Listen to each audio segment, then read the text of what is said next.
Em um dia ensolarado, há uma cidade em ruínas no deserto. O sol brilha intensamente, e um rapaz de cabelos brancos e olhos roxos brilhantes está deitado na areia. Suas mãos estão acorrentadas com grandes algemas, suas roupas estão rasgadas, e há sangue visível em seu rosto, braços e pernas. Ele se pergunta onde está. O suor escorre por seu rosto, e seus olhos se arregalam subitamente quando o sistema o alerta para não olhar para o céu. Um erro no sistema aparece, enquanto as mãos acorrentadas do rapaz ficam à vista. Uma das mangas de sua jaqueta branca foi arrancada, revelando a pele ensanguentada. O sistema faz uma piada, perguntando se alguém está fritando carne. O rapaz, ofegante, se senta devagar no chão, enquanto o sistema comenta que ele está quase pronto, sugerindo adicionar temperos para deixar mais saboroso.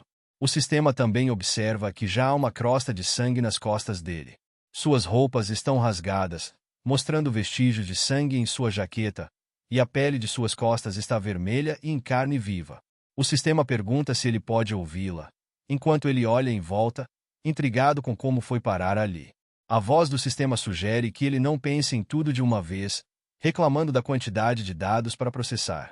Em vez disso, sugere que ele junte dinheiro e compre um novo processador ou placa.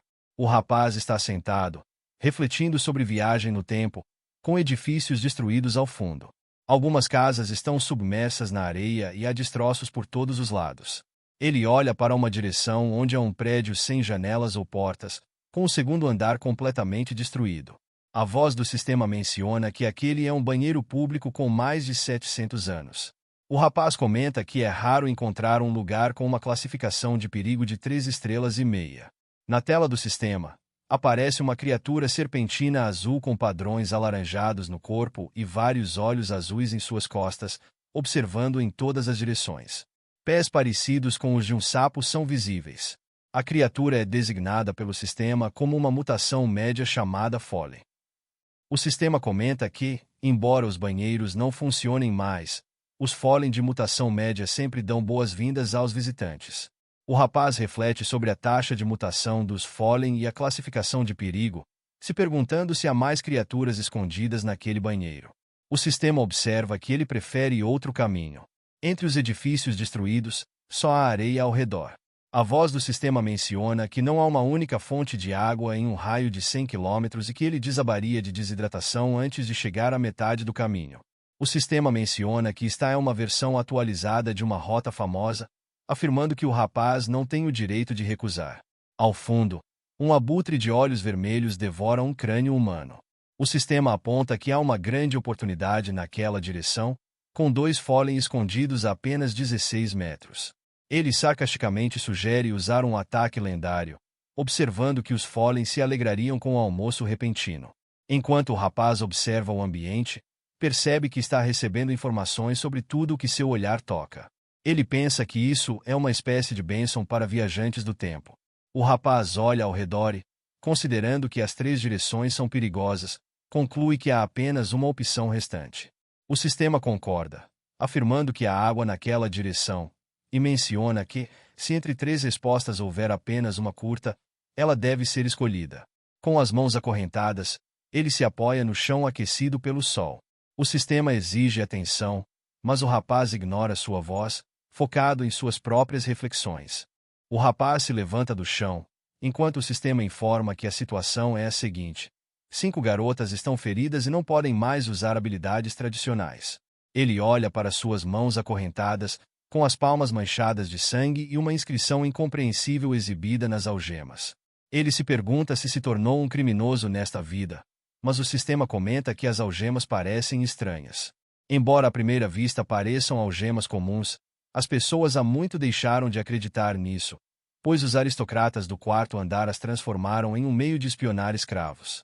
O sistema aconselha a não tentar removê-las agora, é melhor procurar abrigo, caso contrário, o rapaz acabará queimando ao sol. Com os cabelos brancos brilhando à luz do sol, ele caminha pela estrada. Não há nada visível ao fundo, exceto uma placa de parada no meio da areia. O rapaz reflete sobre a vigilância da nobreza e percebe que está em um mundo muito estranho, talvez até em uma situação de emergência. Ele pensa que uma pessoa pode sobreviver por 1 hora a uma temperatura de 71 graus e por 49 minutos a 82 graus. Percebendo que tem pouco tempo, ele só pode esperar que haja realmente uma fonte de água no caminho que escolheu. De repente, ele para, e ao redor de seu pescoço há um colar com uma corrente e um símbolo obscuro preso a ele. Sua pele está coberta de feridas, e ele levanta a cabeça, com o rosto suado devido ao calor, enquanto sente que está sendo seguido. O rapaz para e olha para cima.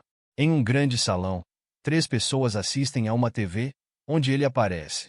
2 homens sentados no sofá reclamam do engano e perguntam por que o rapaz ainda está vivo.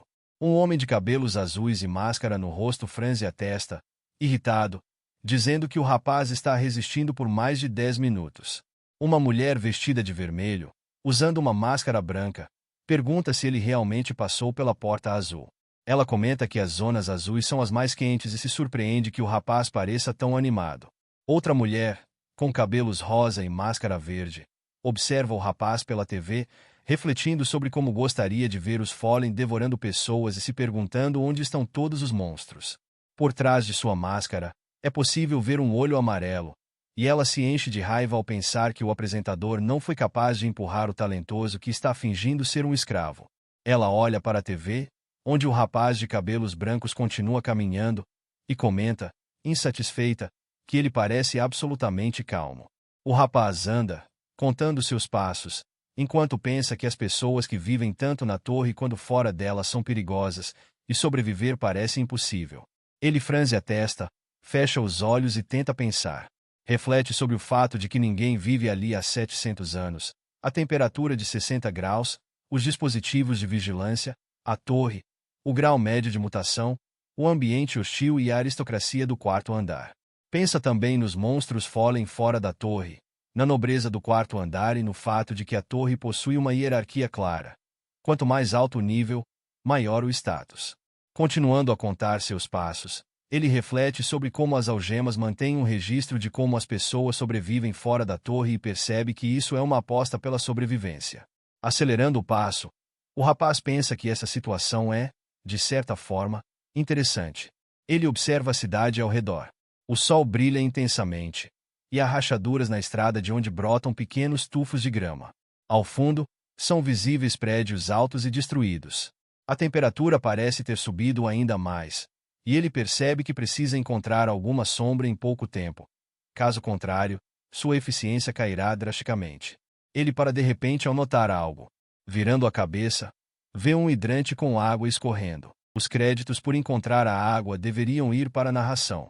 O sistema pergunta o que o rapaz faria sem suas instruções, reclamando que as regras de sobrevivência fora da torre são absurdas e que, com a temperatura atual, deveriam haver mais pontos de água.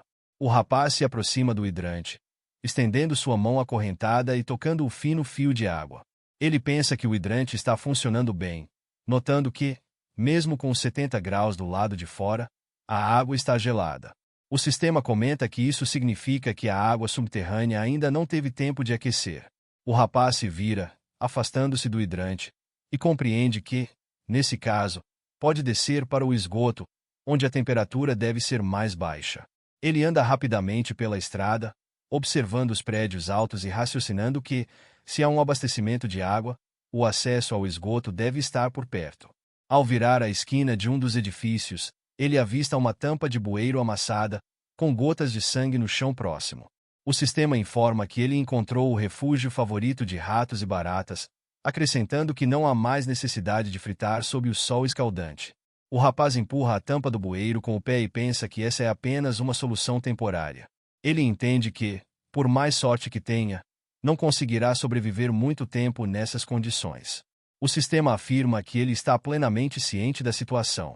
Com as mãos acorrentadas, o rapaz se posiciona à entrada do esgoto, com a tampa jogada de lado e nada visível no caminho para baixo. O sistema instrui que ele deve seguir apenas em frente. O rapaz pensa que a única maneira de sair desse jogo é encontrar um caminho de volta à torre. O sistema pergunta o que há de engraçado nisso. Com um sorriso, o rapaz de cabelos brancos reflete que, já que estão apostando nele, ele deve ser alguém de valor nesse novo mundo.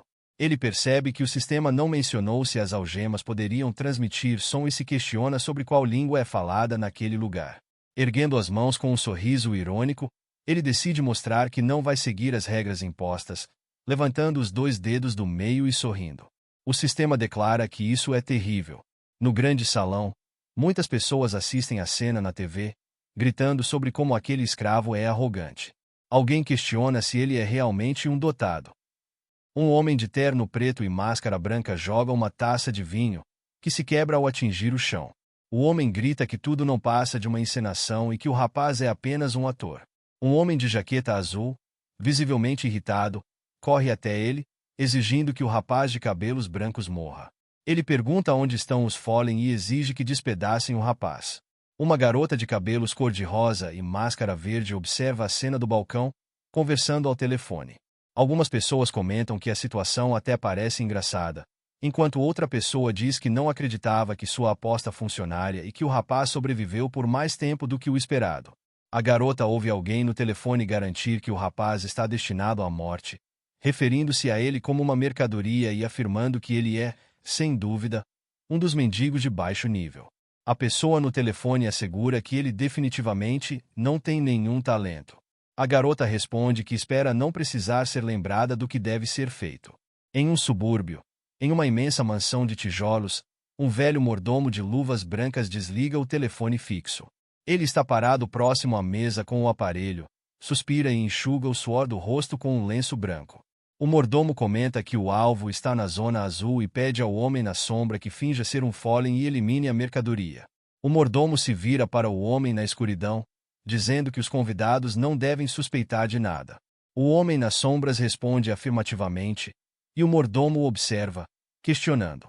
Qual é o nível de talento dele? O homem responde, 755, general de aço. Seu rosto está oculto sob o elmo de cavaleiro. Ele veste uma armadura prateada com detalhes dourados e uma capa azul. O cavaleiro menciona que sua força acompanhante está no nível 4, segundo grau. O mordomo se afasta do cavaleiro e comenta que isso não é ruim, apontando que os monstros na zona azul são extremamente fortes. O mordomo aconselha o cavaleiro a controlar bem suas emoções, apoiando-se na mesa enquanto anota algo em um pequeno pedaço de papel. Ele avisa que, se essas criaturas sentirem qualquer emoção negativa, atacarão imediatamente. O cavaleiro, de capa azul, ajoelha-se, curvando-se perante o mordomo. Este lhe diz para seguir até o ponto de travessia, entregando o papel com o número da área onde o alvo está localizado. Com o rosto oculto pelas sombras, o mordomo avisa que, mesmo se morrer, o cavaleiro deve garantir que o alvo seja levado com ele para o túmulo. O cavaleiro se levanta, vira-se e caminha pelo tapete vermelho, afirmando que compreende tudo. Em uma vida passada, uma criança de jaqueta azul, olhos verdes e cabelo castanho está sentada no chão, encostada na parede de um prédio, cercada por 5 outras crianças. Uma delas, vestindo jaqueta vermelha, segura um tijolo nas mãos e grita, questionando por que o garoto de suéter azul nem sequer piscou. O garoto aperta o tijolo e pergunta se ele realmente não sente dor. A criança de jaqueta azul os encara, enquanto eles gritam, chamando-o de demônio insensível. Um jovem de cabelo castanho, usando um terno preto, observa um caixão. No topo, há condolências ao seu pai. 2 pessoas comentam sobre ele, uma dizendo que o pai do rapaz morreu, mas ele não derramou uma lágrima, questionando se ele é mesmo humano. Eles comentam que até um cão demonstraria mais sentimentos. O rapaz, porém, olha para o caixão com uma expressão serena. No departamento administrativo das Forças Especiais da Polícia, Bayou caminha por um corredor, carregando uma pasta azul, passando por uma sala onde 2 policiais estão sentados. Um deles comenta sobre um caso de assassinatos em série que não tinha pistas há 10 anos, mas que foi resolvido por Bayou em uma semana. Eles mencionam que ele é excelente em capturar criminosos, embora acrescentem que só um esquisito entenderia outro esquisito. Bayou passa por eles com uma expressão vazia, enquanto os policiais riem. Certa vez, 4 policiais cercaram um criminoso durante uma tempestade. Os policiais gritavam para ele largar a arma e levantar as mãos. O criminoso segurava uma pistola e gritava para que se afastassem. Ele disparou, e a bala atingiu Bayou no peito. Sangue escorria de seus lábios e peito. Seus olhos se arregalaram, o rosto molhado pela chuva. Enquanto 2 policiais prendiam o criminoso, Baiou caía em uma poça, com sangue misturado à água, seu olhar sem vida. Baiou lavou o rosto com água enquanto se olhava. Seu cabelo branco estava molhado, e gotas caíam de seu rosto. Ele estava sentado no esgoto, em frente a um riacho de água, olhando seu reflexo. Primeiro, ele se viu como era antes, com cabelos castanhos e olhos verdes. Em seguida, viu-se novamente, desta vez com cabelos brancos e olhos cor-de-rosa. O sistema riu, dizendo que o rosto do escravo do primeiro andar da torre merecia 9 de 10 pontos. Baiou estava sentado atrás de uma escada no esgoto, com a luz iluminando suas costas. Ele se levantou, com a cabeça baixa, enquanto o sistema mencionava querer duelar com ele. Baiou respondeu que não estava interessado. Ele começou a caminhar pelo esgoto escuro, ao lado da corrente de água, e perguntou ao sistema, já que organizava os jogos, se controlava tudo. O sistema o provocou, sugerindo que ele levantasse as mãos e se rendesse para salvar sua vida e não se envergonhar. Baiou olhou para frente, encarando o fundo do esgoto, e disse que um convidado estava chegando e que ele deveria ser recebido adequadamente. O sistema questionou se ele ia arriscar de novo. Baiou caminhou mais fundo no esgoto, perguntando se fingir medo seria suficiente para contar pontos. O sistema respondeu que Baiou estava apenas um pouco nervoso e se questionou por que ele a colocava nessa situação. Baiou para, e passos podem ser ouvidos virando a esquina. Ele sorri. Um cavaleiro de capa azul caminha pelo esgoto. O sistema exclama que ele possui o nível de talento general de aço, com uma força de acompanhamento no 4º estágio, 2º nível, sugerindo que talvez o cavaleiro faça parte da elite, com habilidades comparáveis ao general Panfang. O cavaleiro vira a esquina e observa o esgoto profundo, onde parece não haver nada além de uma grande abertura. O sistema comenta que o cavaleiro facilmente arrancaria a cabeça de Baiou, mas ele discorda. À medida que o cavaleiro avança, Baiou calcula, pelos sons, que ele está a cerca de 10 metros de distância.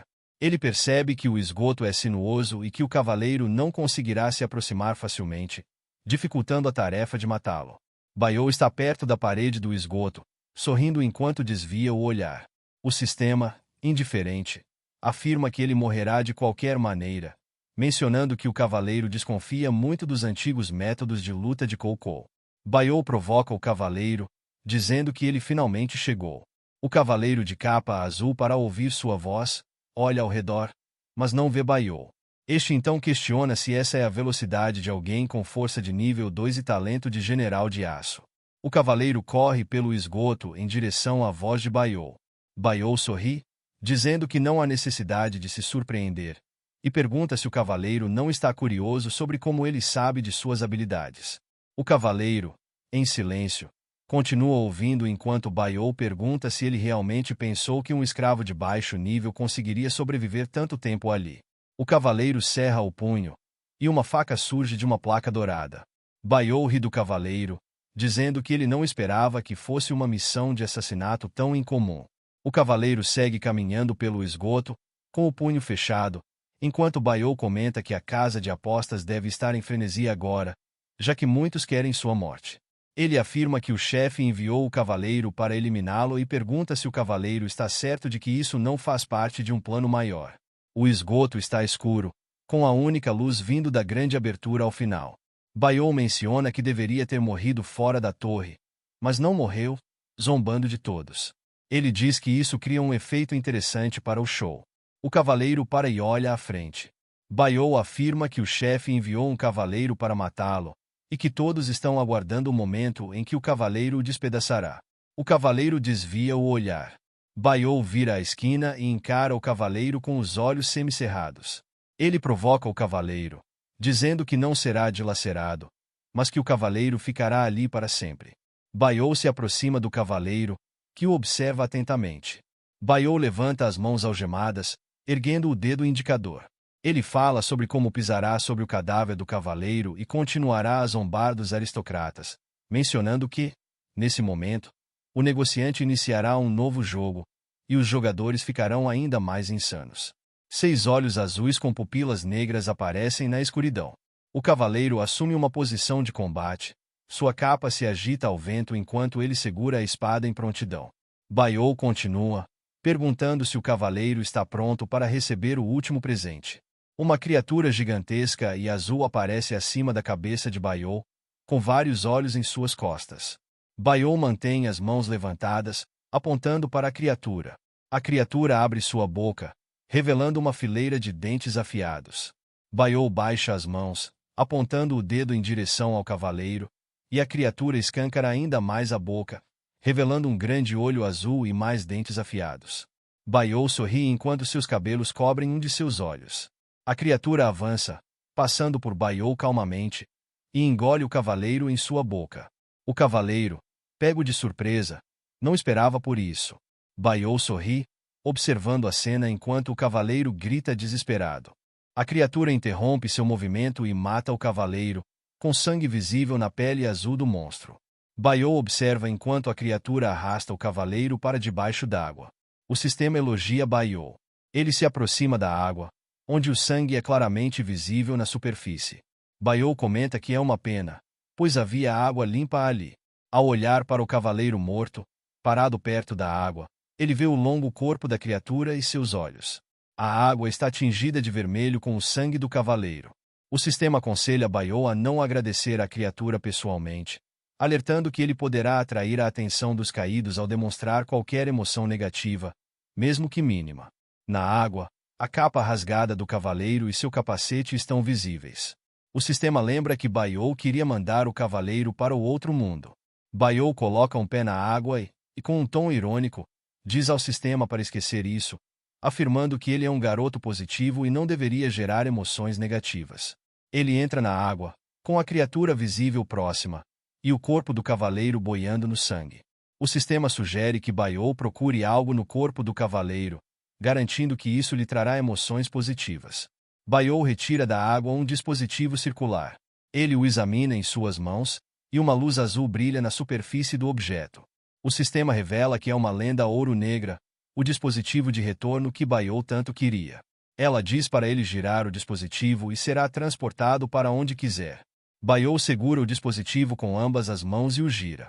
O sistema informa que a área está 4,5% explorada, restam 35 caídos, e nenhuma peça do quebra-cabeça do Apocalipse foi obtida. A avaliação do sistema destaca que o trabalho foi feito de maneira descuidada, e que um iniciante só sobrevive completando o nível. Na tela das algemas de Baiou, surgem inscrições, e as algemas se quebram, caindo na água tingida de sangue. O sistema recomenda não pensar no restante e sair dali imediatamente. Baiou olha para o dispositivo em sua mão com um sorriso. Partículas amarelas emanam do dispositivo, caindo sobre ele. Baiou reflete sobre explorar a área e o quebra-cabeça do Apocalipse, enquanto estreita seus olhos cor-de-rosa. Em meio às partículas amarelas ao redor, ele espera que a torre seja mais interessante. Uma partícula amarela cai na água vermelha enquanto Baiou desaparece. Em um escritório do Núcleo de Inteligência Estrangeira, 2 homens estão sentados. O subordinado faz um relatório, com a mão para trás, mencionando um indivíduo chamado Baiou, de aproximadamente 18 ou 19 anos, do sexo masculino. Ele pausa, então afirma que é tudo. O capitão da 7ª Divisão, Gu Qinggu, está sentado à mesa limpando sua espada, com o semblante fechado. Ele repete a pergunta, querendo saber mais. O capitão Liu, da 13ª Divisão, ri alto, com as pernas cruzadas e a cabeça inclinada para trás. Ele comenta que o nível de interrogatório da equipe de Gu Qinggu caiu drasticamente, dizendo que é porque Qinggu passa muito tempo fora da torre e os subordinados se aproveitaram de sua ausência. Gu Qinggu exige explicações do subordinado. Este, enquanto olha para o tablet, menciona que é inútil tentar intimidar ou pressionar Baiou com qualquer coisa, pois ele é capaz de apontar calmamente as falhas nas técnicas de interrogatório. Como resultado, os membros da equipe se tornaram aqueles que foram interrogados. Liu, observando Gu Qinggu, sorri e questiona se isso realmente aconteceu e quem foi capturado. Gu Qinggu permanece sentado à mesa, com a espada abaixada, segurando uma pequena garrafa em suas mãos. Ele pergunta o que Baiou queria saber. Gu Qinggu então derrama o conteúdo da garrafa na lâmina da espada. O subordinado, ainda olhando para o tablet, responde que foi estranho, Mas Baiou perguntou quantos andares há na torre e como surgem os caídos. Ele também queria saber sobre força e talento. O subordinado menciona que Baiou fazia perguntas sobre coisas que até uma criança de 3 anos saberia. Ele não sabe se Baiou está fingindo ou se é realmente ingênuo. Gu Qinggu limpa a lâmina da espada com um pano branco, enquanto o subordinado acrescenta que Baiou também pediu uma tabela de talentos. Liu sorri e ri, comentando que isso parece uma estufa interessante. Ele brinca sobre como a 13ª divisão está com falta de pessoal e pergunta por que Gu Qinggu não entrega Baiou para ele. Gu Qinggu segura a espada à sua frente, com a testa franzida, e pergunta se Liu quer realmente recrutá-lo, insinuando que está desperdiçando energia com algo irrelevante. Liu se inclina para frente e provoca, dizendo que Gu Qinggu parece gostar de Baiou. Gu Qinggu responde que a equipe recebeu um relatório de usura 5 meses atrás, enquanto segura a espada e se aproxima da janela. Liu o observa atentamente. Gu Qinggu explica que um homem relatou o desaparecimento de um pobre que lhe devia dinheiro. Mas, ao investigar, descobriu que o número de desaparecidos era muito maior. Liu cruza os braços, mastigando uma folha de grama que se balança de um lado para o outro em sua boca. Ele pergunta se assuntos internos não são da competência do núcleo de contenção e por que Gu Qinggu se envolveu. Gu Qinggu, ainda olhando para baixo, com o senho franzido e fitando a lâmina da espada, questiona por que os soldados nobres se importariam com o destino das classes mais baixas. Ele diz que eles só consideram alguém do 3º andar em diante como relevante. Gu Qinggu seguiu as pistas e encontrou uma casa de apostas. Liu cobre o rosto com a mão, segurando a cabeça e perguntando em voz alta sobre a casa de apostas. Ele comenta que parece que os nobres estão entediados e decidiram organizar seus próprios jogos vorazes. Gu Qinggu, ainda perto da janela, concorda e revela que os responsáveis pela casa de apostas, vindos do 4º andar, decidiram colocar pessoas nas zonas azuis. Liu fica boquiaberto, suando, e olha para Gu Qinggu com espanto, dizendo que os negociantes enlouqueceram. Ele acena com a mão para seu subordinado, reclamando que a zona branca já não os entusiasma mais. O subordinado olha para o tablet e aperta alguns botões.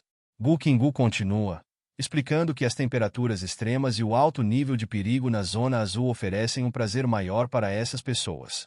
Na parede, aparece uma projeção, e tanto Liu quanto Gu Qinggu a observam. Na imagem, Baiou aparece, mostrando os 2 dedos do meio para a câmera, sorrindo. Gu Qinggu comenta que esse indivíduo bagunçou os cálculos deles, sobrevivendo por quase 2 horas sem atrair nenhum caído, além de terem enviado um assassino contra ele, que acabou sendo morto. Gu Qinggu observa o projetor e comenta que recebeu uma ligação anônima de uma jovem. Liu pergunta por que, se essa é uma aventura dos nobres, o núcleo de contenção não está cuidando da situação. Ele olha para Gu Qinggu e lembra que o 4º andar nunca teve uma boa relação com o núcleo de inteligência. Gu Qinggu franze a testa, admitindo que não sabe a resposta, e afirma que o principal objetivo agora é contornar o negociador e salvar Baiou. Liu sorri e coloca a mão no peito, surpreso que o sobrevivente seja Baiou. Gu Qinggu ergue sua espada e olha para Liu, perguntando se ele é bom em interrogatórios e por que não participa pessoalmente. Liu ri, levantando-se do sofá, e diz que pensa o mesmo, pedindo para ver que tipo de imortal Baiou é. Gu Qinggu responde que Baiou é uma arma poderosa, enquanto guarda sua espada, mantendo a mão sobre o cabo e olhando para fora da janela. Ele lembra que é importante cuidar bem de Baiou. Há 700 anos, o mundo chegou ao fim. Ele mudou drasticamente, tornando-se um lugar cruel, onde monstros chamados caídos começaram a surgir continuamente. As cidades destruídas estão cheias de monstros, com prédios em chamas visíveis ao longe. A humanidade enfrenta uma ameaça à sua existência. Nesse momento, uma torre gigantesca surgiu diante dos olhos da humanidade. Ninguém sabe como ela apareceu ou por que foi construída, mas apenas dentro dessa torre as pessoas encontraram esperança de um futuro. Com o tempo, elas descobriram uma força interior que lhes permitia lutar contra os caídos. Na sala de interrogatório, uma garota de saia e óculos está de pé diante de um quadro branco. Ela explica que a força associada melhora drasticamente a aptidão física, a velocidade e outras habilidades básicas, permitindo que as pessoas aumentem seus níveis de poder. Você precisa sair da torre. Um homem se encontra do lado de fora da torre. Quanto mais tempo uma pessoa permanece fora da torre, maior é o nível da força associada. Fora da torre, é possível se tornar mais forte. O livro e a espada soltam uma fumaça branca. A garota comenta que não apenas as pessoas, mas também os objetos fora da torre podem mudar dessa forma. E com o tempo, eles se tornam o que chamam de Gillen. Um homem em uniforme azul está de pé diante de um quadro branco, que tem quadrados desenhados e assinados com números. Ele sorri e levanta um dedo. O homem explica que, se a força associada refere-se a habilidades básicas de combate, como força e velocidade, o talento é uma superpotência. Segundo as estatísticas atuais, existem cerca de 1,24 talentos. Ele se inclina em direção ao quadro e bate com o dedo no número 8, explicando que quanto maior o talento, mais raro e poderoso ele é, e que, infelizmente, para a maioria das pessoas, ele varia de 1.000 a 700. Duas pessoas estão em um fundo azul, um homem alto com um escudo e um homem baixo com uma espada, ambos escondidos na sombra. O homem de uniforme diz que muitas pessoas com talentos acima de 500 são atraídas pelo núcleo do exército, tornando-se a principal vantagem de cada núcleo. A garota levanta a mão à frente, afirmando que Gu Qinggu é a carta na manga deles. Gu Qinggu está de pé contra um fundo roxo, com uma perna dobrada e o olhar baixo. A espada vermelha de Gu Qinggu corta o ar. A garota de óculos coloca as mãos no peito, cora e sorri, dizendo que a maior conquista de Gu Qinggu foi sobreviver sozinho por 24 dias na Zona Azul, fora da torre. Ela diz que até mesmo os membros do núcleo de contenção da torre, que antes o ignoravam, pediram para ele se juntar a eles. Um homem de uniforme azul coloca um copo d'água sobre a mesa, inclinando-se sobre ela com uma das mãos e empurrando o copo em direção a Baiou. O homem diz que o núcleo de contenção da torre e o núcleo de inteligência externa são estruturas aprovadas pela camada dominante do quinto andar. Ele explica que o núcleo de contenção é composto por filhos de aristocratas que geralmente menosprezam os civis e que, como é muito mais perigoso fora da torre, as pessoas frequentemente chamam o núcleo de reconhecimento de núcleo de refugiados. Baiou bebe a água do copo e comenta que este mundo incentiva as pessoas a saírem da torre. O homem responde que a taxa de sobrevivência fora da torre é tão baixa que a maioria prefere ficar na torre o tempo todo. Baiou olha calmamente à frente e comenta que a força associada, o Gillen e o talento só podem ser obtidos ao sair da torre. Ele diz que quanto mais tempo se passa fora da torre, maior é a força, o talento e a eficácia dos itens. Baiou menciona que, se Gu Qinggu sobreviveu por 24 dias seguidos, mas a garota o interrompe, gritando que ele alcançou o aterrorizante nível 8. A garota está diante do quadro, apontando para frente e sorrindo. Ela afirma que, quando Gu Qinggu encontra um caído, ele o destrói instantaneamente. Gu Qinggu aparece diante do monstro, que está com a boca aberta, cortado ao meio, enquanto Gu Qinggu segura uma espada que brilha. A porta se abre, e Liu entra com uma saudação barulhenta. A garota, surpresa, se vira para a porta. Papéis e um bule de chá estão sobre a mesa. Baiou está sentado à mesa, segurando um copo de água, com as roupas rasgadas nas costas. Um homem de uniforme azul está ao lado de Baiou e pergunta a Liu por que ele está ali. Liu sorri e aponta o polegar para trás, pedindo para o homem e a garota saírem, pois deseja conversar com Baiou. Baiou segura o copo de água pela metade e olha para Liu calmamente. Liu empurra sua cadeira para trás, enquanto o homem de uniforme azul faz um aceno de cabeça e pede que ele não se apresse. A garota também se retira. A nossa história para por aqui. Não se esqueça de se inscrever e deixar nos comentários caso queira a próxima parte.